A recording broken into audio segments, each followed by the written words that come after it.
Hi, hello, namaste. Welcome back to Needs of Children.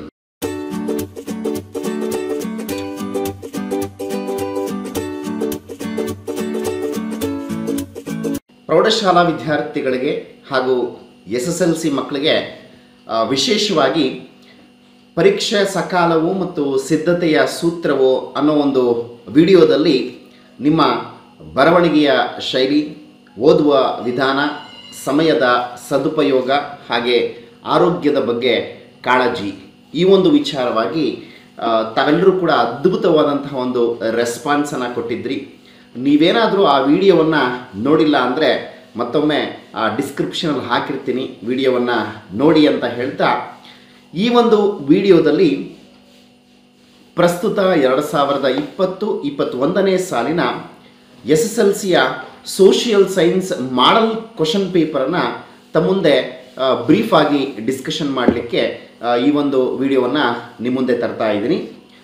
ಈಗಾಗಲೇ ನಿಮ್ಮೆಲ್ಲರಿಗೂ ಕೂಡ ಪರಿಚಯ ಇರೋ ಥರನೇ ಈ ಬಾರಿಯ SSLC ಪರೀಕ್ಷೆ ಬಲು ಸುಲಭ ಅನ್ನೋ ಒಂದು ಮಾಹಿತಿಯನ್ನು ಈಗಾಗಲೇ ಕರ್ನಾಟಕ ಪ್ರೌಢಶಿಕ್ಷಣ ಮಂಡಳಿ ಮಾಹಿತಿಯನ್ನು ಕೊಟ್ಟಿದೆ.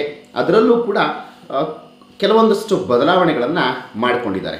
ಆ ಕೆಲವೊಂದಷ್ಟು ಬದಲಾವಣೆಗಳ ಬಗ್ಗೆ ಈಗಾಗಲೇ ನಿಮಗೆ ಪರಿಚಯನೂ ಕೂಡ ಇದೆ ಅಂತ ಹೇಳ್ತಾ ಒಂದಷ್ಟು ಸ್ಥೂಲವಾಗಿ ಅದು ಏನು ಹೇಗೆ ಅನ್ನೋದ್ರ ಬಗ್ಗೆ ಒಂದಷ್ಟು ಮಾಹಿತಿಯನ್ನು ಕೊಟ್ಬಿಟ್ಟು ನಂತರ ಈ ಒಂದು ಸೋಷಿಯಲ್ ಸೈನ್ಸ್ ಮಾಡಲ್ ಕ್ವಶನ್ ಪೇಪರ್ನ ಮಾಹಿತಿಯನ್ನು ತಮ್ಮ ಮುಂದೆ ಹಂಚಿಕೊಡ್ತೀನಿ. ಏನಪ್ಪ ಕಳೆದ ಬಾರಿಗೂ ಈ ವರ್ಷಕ್ಕೂ ಏನು ಬದಲಾವಣೆ ಇರುತ್ತೆ ಅಂದರೆ ಹೇಳೋದಾದರೆ 40% ಸರಳ ಪ್ರಶ್ನೆಗಳನ್ನು ಈ ಬಾರಿ ಪ್ರಶ್ನೆ ಪತ್ರಿಕೆಯಲ್ಲಿ ನೀಡಲಾಗಿರುತ್ತೆ. ಹಾಗೆಯೇ ಗೊಂದಲದ ಬದಲು ನೇರವಾಗಿರ್ತಕ್ಕಂಥ ಪ್ರಶ್ನೆಗಳನ್ನು ಹೇಗೆ ಅಂದರೆ ಈ ಮ್ಯಾಥ್ಸು ಮತ್ತು ಸೈನ್ಸ್ಗೆ ಕೆಲವೊಂದು ಅಪ್ಲೈಡ್ ಕ್ವಶನ್ಸ್ಗಳನ್ನು ಕೇಳ್ತಾ ಇರ್ತಾರೆ, ಕೆಲವೊಂದು related to higher standard based ಕ್ವಶನ್ಸ್ಗಳನ್ನು ಕೇಳ್ತಾ ಇರ್ತಾರೆ. ಅದರ ಬದಲಾಗಿ ಪುಸ್ತಕದಲ್ಲಿ ಇರ್ತಕ್ಕಂಥ ಟೆಕ್ಸ್ಟ್ ಬುಕ್ ಬ್ಯಾಕ್ ಕ್ವಶನ್ಸ್ ಏನಿದ್ದಾವೆ ಅವುಗಳನ್ನೇ ನೇರವಾಗಿ ಈ ಬಾರಿಯ ಪ್ರಶ್ನೆ ಪತ್ರಿಕೆಯಲ್ಲಿ ಕೇಳ್ತಾರೆ. ಮತ್ತು 30% ಪಠ್ಯವನ್ನು ಈಗಾಗಲೇ ರೆಡ್ಯೂಸ್ ಮಾಡಿದ್ದಾರೆ. ಸಿಲೆಬಸ್ಸು 30% ಈಗಾಗಲೇ ರೆಡ್ಯೂಸ್ ಮಾಡಿದ್ದಾರೆ. ಬುದ್ಧಿವಂತ ಮಕ್ಕಳು ಮತ್ತು ಸರಾಸರಿ ಆವರೇಜ್ ಇರ್ತಕ್ಕಂಥ ಎಲ್ಲ ಮಕ್ಕಳನ್ನು ಗಮನದಲ್ಲಿಟ್ಕೊಂಡು ಈ ಬಾರಿಯ ಪ್ರಶ್ನೆ ಪತ್ರಿಕೆಯನ್ನು ಸಿದ್ಧತೆ ಮಾಡಿದೆ ಅಂಥೇಳಿ ಪರೀಕ್ಷಾ ಮಂಡಳಿ ಕೆಲವೊಂದಷ್ಟು ಕ್ರಮಗಳನ್ನು ಕೈಗೊಂಡಿದೆ. ಅಲ್ಲದೆ ಈ ಒಂದು ಕರ್ನಾಟಕ ಪ್ರೌಢಶಿಕ್ಷಣ ಮಂಡಳಿಯ ನಿರ್ದೇಶಕಿಯಾಗಿರ್ತಕ್ಕಂಥ ಶ್ರೀಮತಿ ಸುಮಂಗಳ ಮೇಡಮ್ ಅವರು ಕೂಡ ಈ ಒಂದು ಪ್ರಶ್ನೆ ಪತ್ರಿಕೆ ಹೆಂಗಿರುತ್ತೆ ಅನ್ನೋದ್ರ ಬಗ್ಗೆ ಒಂದಷ್ಟು ಮಾಹಿತಿಯನ್ನು ಕೂಡ ಕೊಟ್ಟಿದ್ದಾರೆ. ಕಳೆದ ವರ್ಷ 25-30 ಕಠಿಣ ಪ್ರಶ್ನೆಗಳ ಸಂಖ್ಯೆಯನ್ನು ಈ ಬಾರಿ ಅದನ್ನು ಕಡಿಮೆ ಮಾಡಿದಾರಂತೆ. ಹಾಗೆ 5% ಮಾತ್ರ ಒಂದಷ್ಟು ಕಠಿಣ ಪ್ರಶ್ನೆ ಇರುತ್ತೆ. ಇನ್ನು 20% ಸ್ವಲ್ಪ ಕಷ್ಟಕರ ಇರುತ್ತೆ. ಇನ್ನು ಪ್ರಬಂಧ ಮಾದರಿಯ ಪ್ರಶ್ನೆಗಳ ಸಂಖ್ಯೆಯನ್ನು ಕೂಡ ಕಡಿತ ಮಾಡಿದ್ದಾರೆ. ವಿದ್ಯಾರ್ಥಿಗಳ ಬುದ್ಧಿಮತ್ತೆ ಪರೀಕ್ಷೆಗಾಗಿ ಗೊಂದಲ ಮೂಡಿಸ್ತಾ ಇರತಕ್ಕಂಥ ಪ್ರಶ್ನೆಗಳನ್ನು ಈ ಹಿಂದೆ ನೀಡಲಾಗ್ತಾ ಇತ್ತು, ಆದರೆ ಈ ಬಾರಿ ನೇರವಾಗಿರ್ತಕ್ಕಂಥ ಪ್ರಶ್ನೆಗಳನ್ನೇ ನೀಡಲಾಗಿದೆ ಅನ್ನೋ ಒಂದು ಮಾಹಿತಿಯನ್ನು ಹಂಚಿಕೊಂಡಿದ್ದಾರೆ.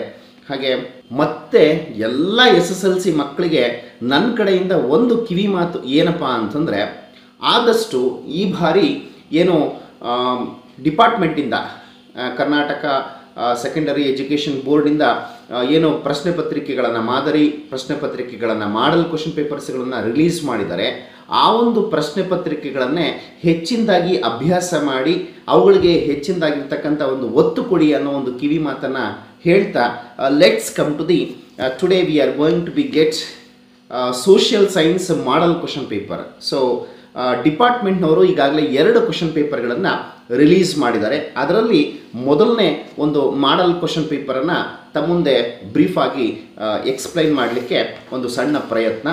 ಸೊ ಈಗಾಗಲೇ ನಿಮಗೆ ಕ್ವಶನ್ ಪೇಪರ್ ಪ್ಯಾಟ್ರನ್ ಗೊತ್ತಿದೆ, ಹೇಗೆ ಕೇಳ್ತಾರೆ, ಅದರ ಒಂದು ಪ್ಯಾಟ್ರನ್ ಹೇಗಿರುತ್ತೆ ಅಂತ. ಸೊ ಪ್ರಶ್ನೆ ಪತ್ರಿಕೆಯ ಪ್ಯಾಟ್ರನ್ ಹೀಗಿರುತ್ತೆ.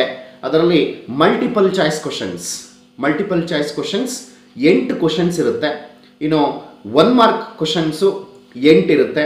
ಇನ್ನು 2 ಮಾರ್ಕ್ಸ್ ಕ್ವಶನ್ಸೂ ಕೂಡ 8 ಇರುತ್ತೆ. ಅಲ್ಲಿಗೆ multiple choice questions 8 × 1 8, 1 mark questions 8 × 1 8, 2 marks questions 8 into 2 ಅಲ್ಲಿಗೆ 16 ಮಾರ್ಕ್ಸ್. ಇನ್ನು 3 ಮಾರ್ಕ್ ಕ್ವಶನ್ಸ್ಗೆ ಬಂದರೆ 9 ಇರುತ್ತೆ. 9 3 ಮಾರ್ಕ್ಸ್ ಕ್ವಶನ್ಸ್ ಇರುತ್ತೆ. 4 ಮಾರ್ಕಿಂದು 4 ಕ್ವಶನ್ಸ್ ಇರುತ್ತೆ. ಅಲ್ಲಿಗೆ 4 4 16. ಇನ್ನು ಮ್ಯಾಪನ್ನು 1+4 ಅಂತ ಹೇಳಿದ್ದಾರೆ. ಅದರಲ್ಲಿ 1 for to draw the map of India, ಒಂದು ಮ್ಯಾಪನ್ನು ಬರೀಲಿಕ್ಕೆ. ಇನ್ನು 4 ಮಾರ್ಕ್ಸು ಕೊಟ್ಟಿರ್ತಕ್ಕಂಥ ಪ್ಲೇಸಸ್ಗಳನ್ನು ಲೊಕೇಟ್ ಮಾಡಲಿಕ್ಕೆ. ಅಲ್ಲಿಗೆ 5 ಮಾರ್ಕ್ಸ್ ಆಯಿತು. ಟೋಟಲ್ ನಂಬರ್ ಆಫ್ ಕ್ವಶನ್ಸ್ಗಳನ್ನು ನೋಡಿಕೊಂಡಾಗ 38 ಕ್ವಶನ್ಸ್ ಇರುತ್ತೆ, 80 ಮಾರ್ಕ್ಸ್ಗಿರುತ್ತೆ.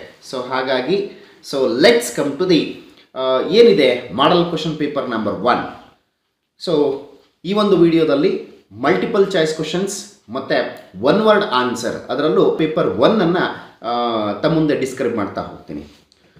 ಸೊ ನೀವೇನಾದರೂ ನಮ್ಮ ಚಾನಲನ್ನು ಮೊದಲನೇ ಬಾರಿ ನೋಡೋರಾಗಿದ್ದರೆ ದಯಮಾಡಿ ಸಬ್ಸ್ಕ್ರೈಬ್ ಆಗಿ ಅಂತ ಹೇಳ್ತಾ, ಇನ್ನೂ ಹೆಚ್ಚಿನ ಮಾಹಿತಿಯನ್ನು ಪಡ್ಕೊಳ್ಳೋದಕ್ಕೆ ಈ ವಿಡಿಯೋ ಏನಾದರೂ ನಿಮಗೆ ಇಷ್ಟ ಆದರೆ ಲೈಕ್ ಮತ್ತು ಕಾಮೆಂಟನ್ನು ನೀಡೋದು ಮರಿಬೇಡಿ ಅಂತ ಹೇಳ್ತಾ, ಹೆಚ್ಚಿನದಾಗಿ ಶೇರ್ ಮಾಡಿ ಅಂತ ತಿಳಿಸ್ತಾ, let's come to the model paper number 1 department question paper multiple choice questions.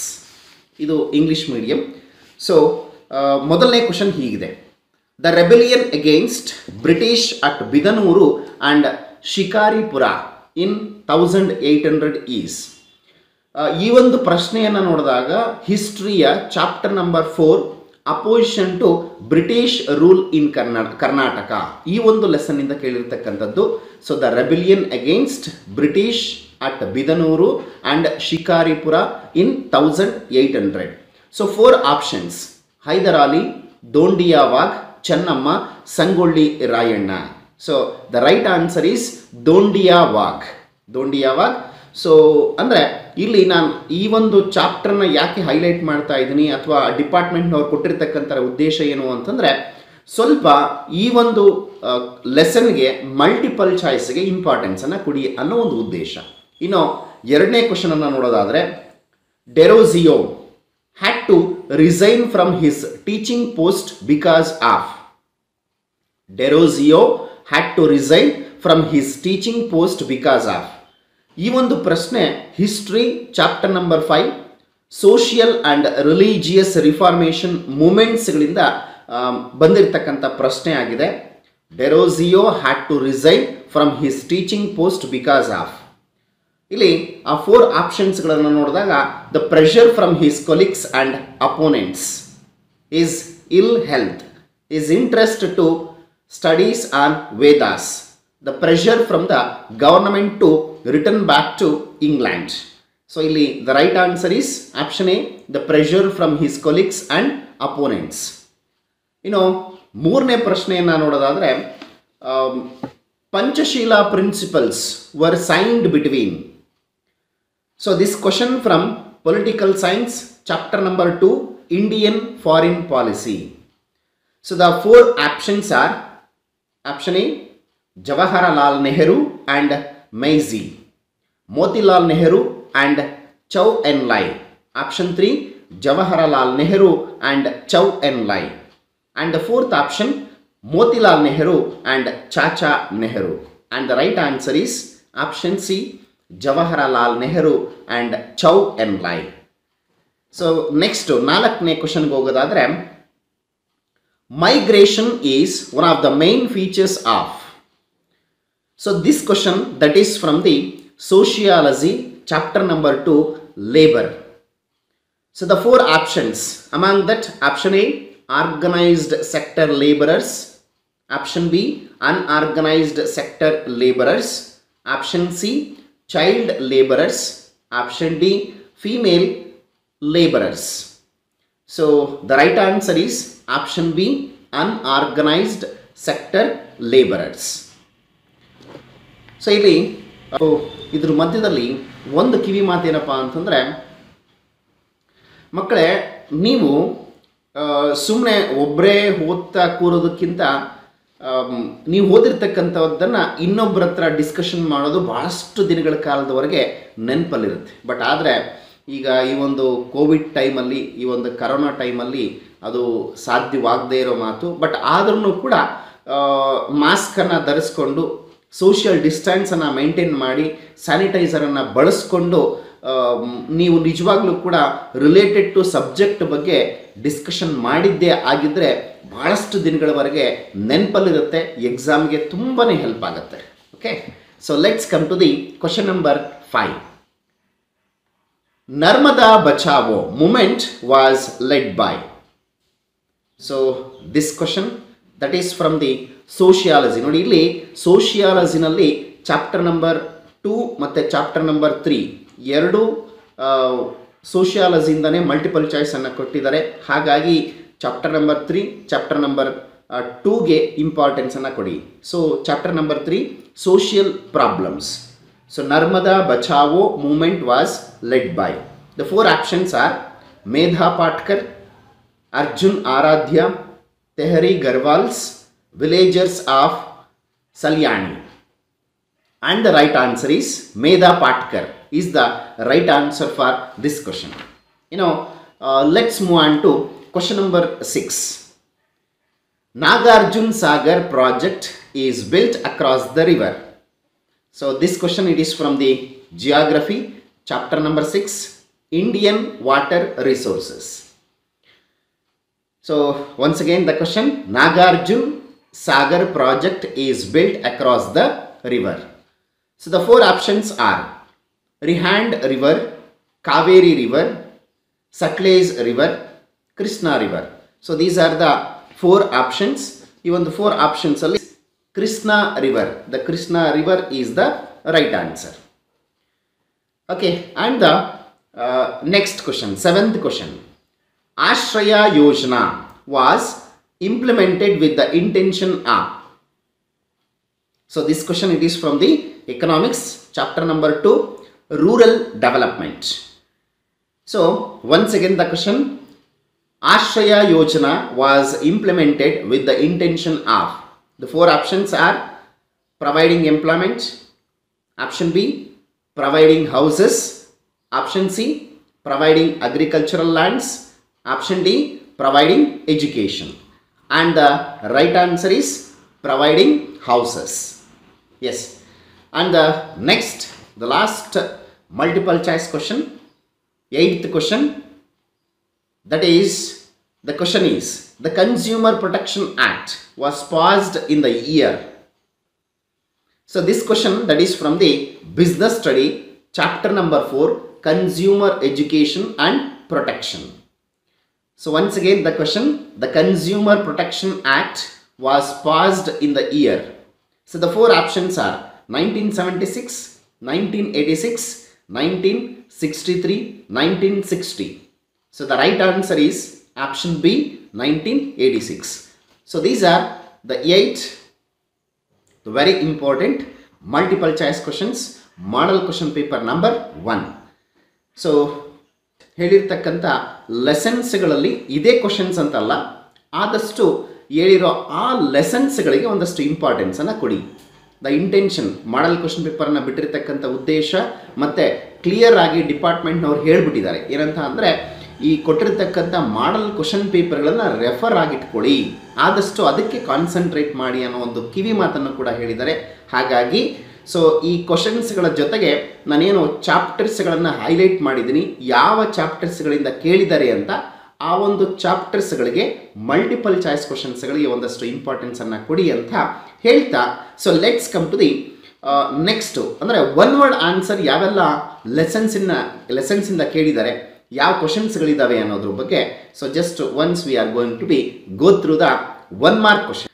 So as multiple choice questions 8 ಆದಮೇಲೆ ಈಗ ಕ್ವಶನ್ ನಂಬರ್ 9 ಅಂತಲೇ ತಗೊಳ್ತೀನಿ, ಯಾಕೆಂದರೆ ಸೊ ಹಾಗೆ ಕಂಟಿನ್ಯೂಷನ್ ಇರೋದರಿಂದ ಕ್ವಶನ್ ನಂಬರ್ 9. ಸೊ ಅದರಲ್ಲಿ 1 ವರ್ಡ್ ಆನ್ಸರಲ್ಲಿ number 1. Why was Fort William College opened in Calcutta? So this is the question that is from the history, chapter number 3, the impact of British rule in India. ಈ ಒಂದು ಲೆಸನ್ನಿಂದ ಕೇಳಿರ್ತಕ್ಕಂಥ question. So ಹಾಗಾಗಿ you have to give the more importance towards the impact of British rule in India, 1 word ಆನ್ಸರ್ಗೆ. ಅದು chapter number 3.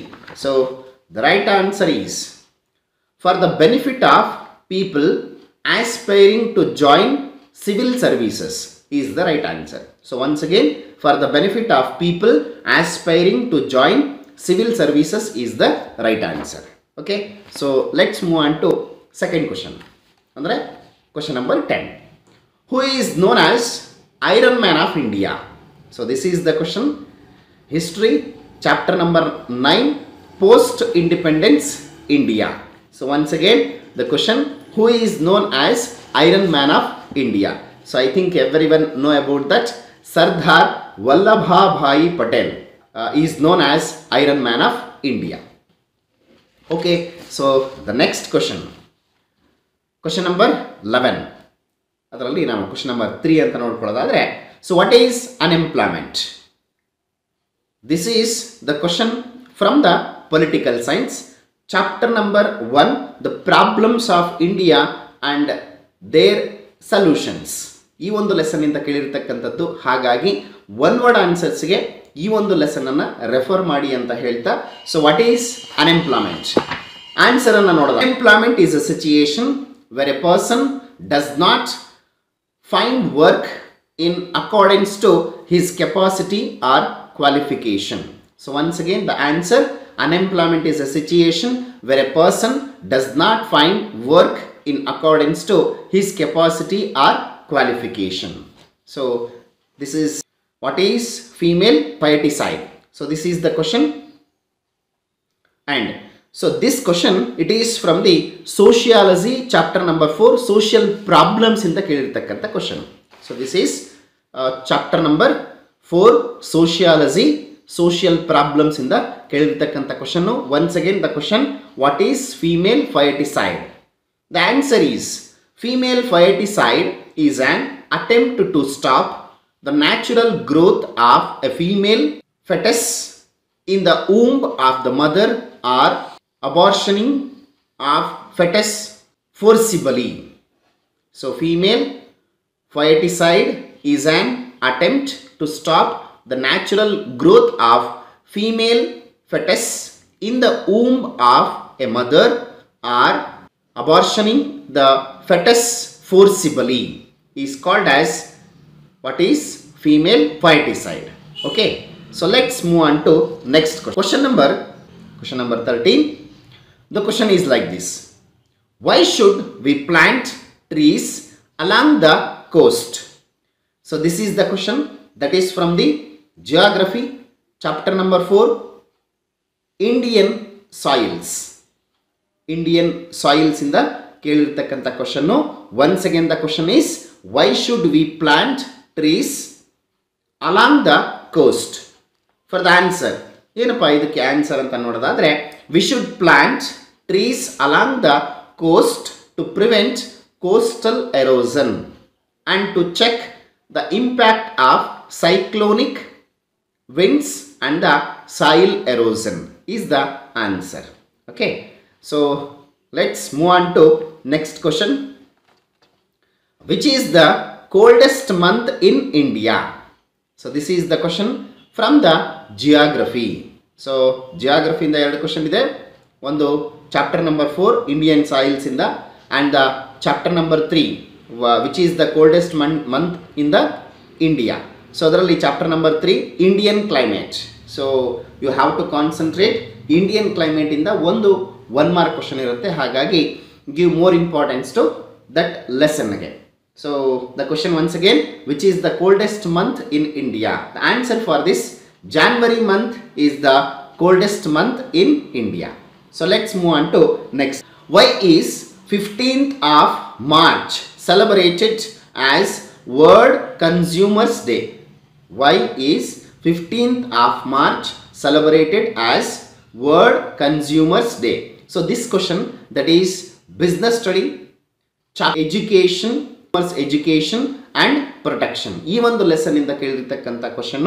So once again the question, why is 15th of March celebrated as World Consumers Day? The answer is, on 15th of March 1962, US President John F. Kennedy adopted a legislation comprising for rights such as citizen safety, information, appeal and remedy. So on that day, celebrated as World Consumers Day. Okay.